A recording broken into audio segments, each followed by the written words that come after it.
오늘 말씀은 마태복음 5장 말씀 8복 중에서 두 절만 보도록 하겠습니다. 7절, 8절.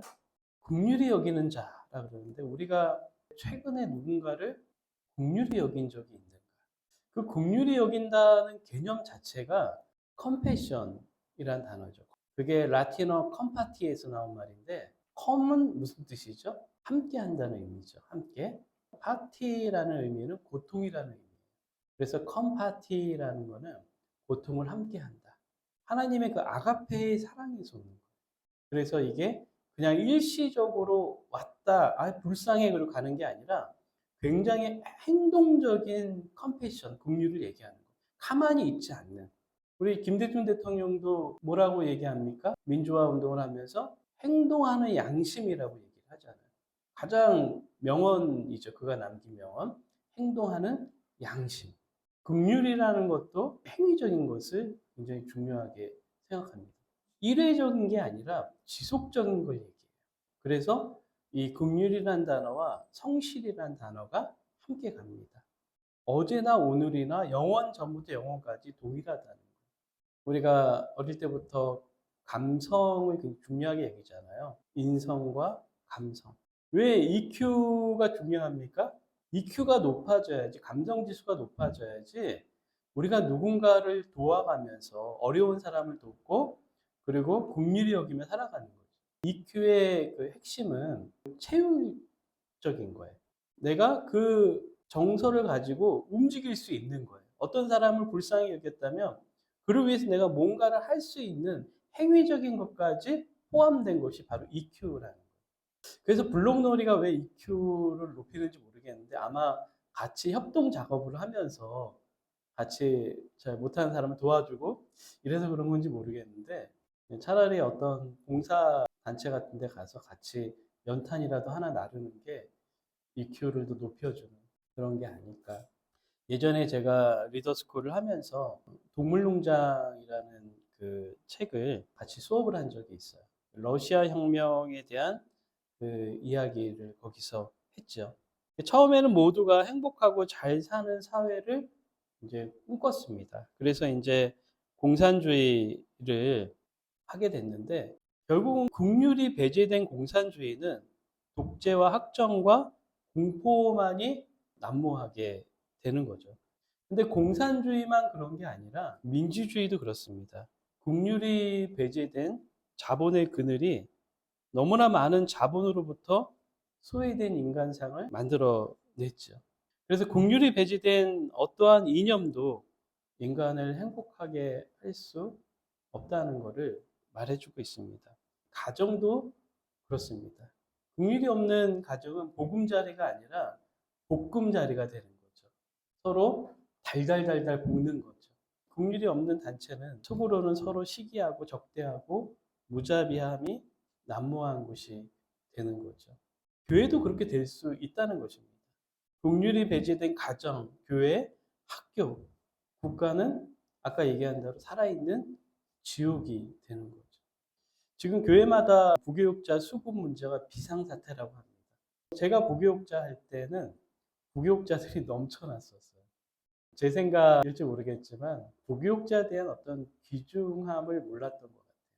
근데 요즘은 저출산에 교육자 수도 이제 신학대에 가는 사람들도 줄어들고 그러면서 이 부교육자 수급 문제가 막 생기는 거예요. 너도 나도 이제 막 부교육자를 찾느라고 난리인 거죠. 제가 부교육자 할 때 보통 열정페이라고 얘기를 하죠. 그런 열정페이로 혼자서 모든 걸 다 삶의 문제를 짊어져야 했었어요. 부교육자가. 그런 거에 대해서 너무 교회도 당연스럽게 생각을 하고 그랬죠. 근데 교회는 별로 변함이 없어요. 그때나 지금이나. 근데 제가 부교육자를 경험하면서 교회의 가장 큰 문제는 시스템의 문제일 수도 있지만은 가장 근본적으로는 교회에 긍휼이 없다는 거예요. 긍휼 없는 교회가 양질의 시스템을 만들어낼 수 있을까? 저는 아이 셋을 데리고 추운 겨울날 교회로 쫓겨났어요. 제가 그때 느꼈던 게 교회가 참 비정하다. 그래서 그런 교회가 되지 말아야지 생각을 했지만 저조차도 긍휼한 마음이 있을까? 제 마음에는 과연 긍휼함이 있을까? 그런 마음의 고통이 있어요. 우리 교회가 10년 동안 태국에 있는 무아이라는 아이를 지원을 했어요. 우리 교회로서는 작은 돈은 아니에요. 근데 드디어 무아이가 졸업을 했습니다. 그 도움으로 학교도 다니고 옷도 입고 그런 크리스찬 교육도 받고 그 아이가 왔어요. 기쁘지 않습니까? 그런데 얼마 전에 저한테 카톡이 날라왔어요. 무아이가 졸업을 하는데 졸업 선물을 주십시오 그러는 거예요. 그래서 10만 원, 20만 원, 30만 원짜리 이제 그 중에 하나를 선택해 주세요 그러더라고요. 근데 순간 제 마음에 짜증이 확 올라왔어요. 왜 올라왔냐면 아니 내 11년 동안 이렇게 한결같이 도와줬는데 무슨 또 졸업 선물을 주라는 거야. 나도 돈 없어 죽겠는데. 그러면서 제 모습 속에서 어떤 모습이 오버랩이 됐냐면 제가 개척을 하고 얼마 안 됐을 때 우리 지방의 좀 큰 교회 목사님을 개인적으로 만난 적이 있었어요. 근데 그 큰 교회 이런 목사님이 저를 만났는데 약간 좀 퉁명스럽더라고요. 근데 그분이 저한테 그 마음을 못 숨겼던 것 같아요. 뭐냐면은 우리 교회도 어려워 죽겠는데 그 교회는 굉장히 큰 교회거든요. 근데 그런 말씀 하시더라고요. 어려운 교회 지금 재정적으로 돈이 많이 들어가는데 작은 교회 이렇게 도와주는 게 참 짜증난다. 거의 비슷한 느낌의 표현을 했었어요. 근데 순간 그 십몇 년 전에 그분 얼굴이 제 모습과 오버랩이 되는 거예요. 그러면서 굉장히 부끄러웠습니다. 그 돈 뭐라고 우리 아이들한테는 노트북도 아깝지 않아 하면서 네가 10년 동안 어떤 마음으로 도왔니? 네 마음에 정말 긍휼함이 있니? 그런 마음이 들면서 굉장히 부끄러웠어요. 그 단체 이름이 뭐냐면 컴패션, 긍휼이에요. 긍휼. 하나님의 긍휼을 우리가 날마다 경험해야 돼요.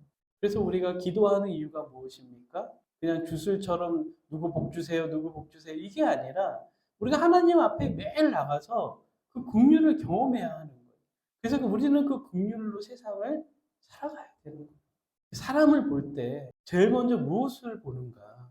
그가 오늘 화장 잘 됐네. 오늘 무슨 옷을 입은 그 어떤 외적인 것을 보기 전에 그 사람을 긍휼한 마음으로 볼 수 있는 눈이 우리 크리스천들에게 있어야 한다는 거예요.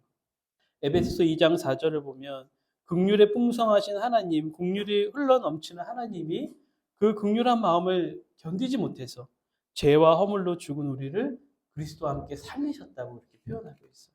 하나님은 긍휼이 날마다 넘쳐나시는 분이세요. 어거스틴이라는 그 성자가 이런 얘기를 했습니다. 우리가 영혼이 떠나는 시신을 보고 통곡한다면 하나님을 떠난 영혼을 어찌 우리가 눈물을 흘리지 않겠느냐. 그러니까 우리가 영혼을 보고 무감각하다면 우리는 어쩌면 아직 구원받지 못한 사람일 거예요. 영혼을 보고 또 오늘날의 문제는 하나님의 사랑이 없다는 게 문제인 거예요. 그 긍휼을 우리가 느끼지 못하는 거예요. 그러니까 가정들이 깨지는 거예요. 부부가 서로 긍휼히 여기지 않는 거예요. 네가 잘했니, 내가 잘했니 하면서 결국 이혼하게 되는 거죠. 이해하려고 하지 않는 거예요. 여섯 번째죠. 여섯 번째, 마음이 청결한 자. 여러분 마음이 청결합니까? 우리가 샤워는 매일 한두 번씩 하는데 우리 마음은 닦고 있나요? 우리는 하루에도 12번 더 마음이 더러워지는데 깨끗한 척 하잖아요. 나 이 정도면 됐어. 나 잘 살고 있어. 라는 생각하고 있지 않나요? 청결한 마음이라는 것은 섞이지 않는 마음. 하나님이 이스라엘에게 광야 생활하는 이스라엘 백성에게 계속 요구하시는 것이 이 청결한 마음이었어요. 근데 이스라엘 백성 가나안에 들어가자마자 섞이기 시작했죠. 성경은 두 주인을 섬기지 못한다고 얘기하고 있습니다. 우리의 인생에서 힘든 이유가 무엇입니까? 많은 경우 두 주인을 섬기려고 하기 때문이에요. 온전히 하나님을 섬기는 마음은 자신의 탐욕을 비우고 내려놓기 때문에 평안합니다. 우리가 평안하지 않는 이유는 내려놓지 못하기 때문에. 세상 교육 심리학에서도 자녀를 양육할 때 중요한 것이 부모가 왜 자녀를 양육하는가에 대한 양육의 목적을 생각하는 거예요. 내가 왜 자녀를 양육해야 하는가? 무슨 말입니까? 자기 욕심이나 자기 야망으로 자녀를 키우지 말라는 거예요. 올바른 양육의 목적을 먼저 갖는 것이 중요하다는 거예요. 본질을 놓치지 말아야 행복하다는 것입니다. 우리는 하나님과 세상을 겸하여 섬기려 할 때 본질을 놓치게 되는 거예요. 그런 마음이 더러워질 수밖에 없는 거죠.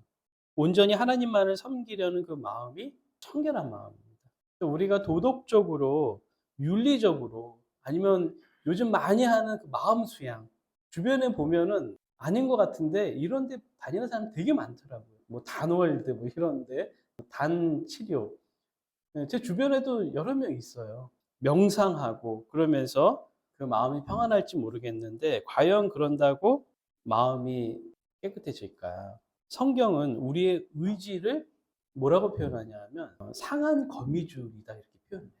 우리 의지가 아무리 강해도 우리를 깨끗해 할 수 없다는 거예요. 우리 의지로. 그럼 마음의 수양으로 되는 게 아니라는 거예요. 베드로가 예수님에게 뭐라 그랬습니까? 주여 나를 구원하소서. 성경은 오로지 그분을 바라볼 때 그 마음의 태도를 통해서 우리가 깨끗해질 수 있음을 얘기합니다. 팔복의 전체 주제가 예수님이죠. 예수님이 우리의 양식이 되어야 한다는 거예요. 양식이라는 건 무엇입니까? 내가 사는 힘이 무엇인가? 양식은 단순히 먹는 것이 아니라 그 사람이 힘이 무엇인가에 대한 문제입니다. 그래서 우리가 예수님의 양식이 돼야 돼요. 그래서 우리 마음을 살펴야 돼요. 내가 과연 예수님이 나의 양식인가? 우리 크리스천들은 자기 마음을 잘 살펴야 돼요. 과연 예수님이 나의 힘인가? 마음이 나눠지면 안 된다는 거예요. 우리는 세상을 살면서 하루에 12번도 마음이 더 나눠질 수 있어요. 그럴 때마다 주님을 더 바라보고 주님 앞에 머물려고 하고 우리의 애씀이 주님 저를 불쌍히 여겨주시옵소서. 저는 그 말을 듣고 싶은데 잘 안 되는 것 같아요. 저 사람은 예수님밖에 몰라. 오히려 저 사람은 돈밖에 몰라. 그게 더 가까운 것 같아요. 여러분 어떻습니까? 여러분은 예수님밖에 모릅니까? 저는 우리가 이쪽으로 갔으면 좋겠어요. 저 사람은 예수님밖에 몰라. 가장 청결한 상태. 그때 주님의 얼굴을 보게 된다는 거예요. 다 볼 수도 없어도 우리가 어떤 하나님인가에 대한 어떤 개념을 갖게 돼요. 다윗은 뭐라고 고백했나요? 여호와는 나의 목자시니 내게 부족함이 없으리로다. 하나님이 내 인생을 인도하실 거야. 리빙스턴이라는 선교사는 검은 대륙 아프리카에서 평생을 헌신하면서 어떤 하나님을 경험했냐면은 언제나 예수님이 말씀하시기를 내가 너희와 끝날까지 함께 하리라고 그 말씀을 하셨거든요. 그러니까 내가 어떤 상황, 어떤 순간에 있을 때도 주님은 나와 함께 하실 거야. 그 함께 하시면 하나님, 임마누엘의 하나님을 리빙스턴은 경험한 거예요. 여러분은 어떤 하나님을 보고 있습니까? 우리가 하나님 안에서 해결하지 못할 인생의 문제가 없어요. 모든 상처와 아픔, 시련이 그분 앞에서 회복이 되고 하나님을 가까이 볼수록 마음의 병이 사라집니다. 건강한 신앙생활이라는 것은 우리가 하나님 알기를 갈망하는 인생입니다. 영생은 무엇이죠? 하나님을 아는 것. 우리가 세상에서 살아가는 이유는 하나님을 알아가고 그분을 예배하고 그분을 영화롭게 하는 것. 이것이 우리가 살아가는 인생의 가장 큰 목적입니다. 여기서 우리가 벗어나면 안 돼요. 우리가 여기서 벗어나는 순간 우리 마음이 두 마음을 품게 되었다는 증거입니다. 우리가 무엇을 하든 그것은 괜찮아요. 죄 짓는 일이 아니라면 뭘 해도 괜찮아요. 근데 그 일을 통해서 하나님을 영화롭게 하고 그분을 예배할 수 있길 바랍니다. 우리가 하나님을 아는 만큼 우리의 인생은 충만해질 것이고 그리고 만족한 인생을 살게 될 것입니다. 오늘 우리가 두 가지를 봤습니다. 마음이 청결한 자 그리고 긍휼히 여기는 자.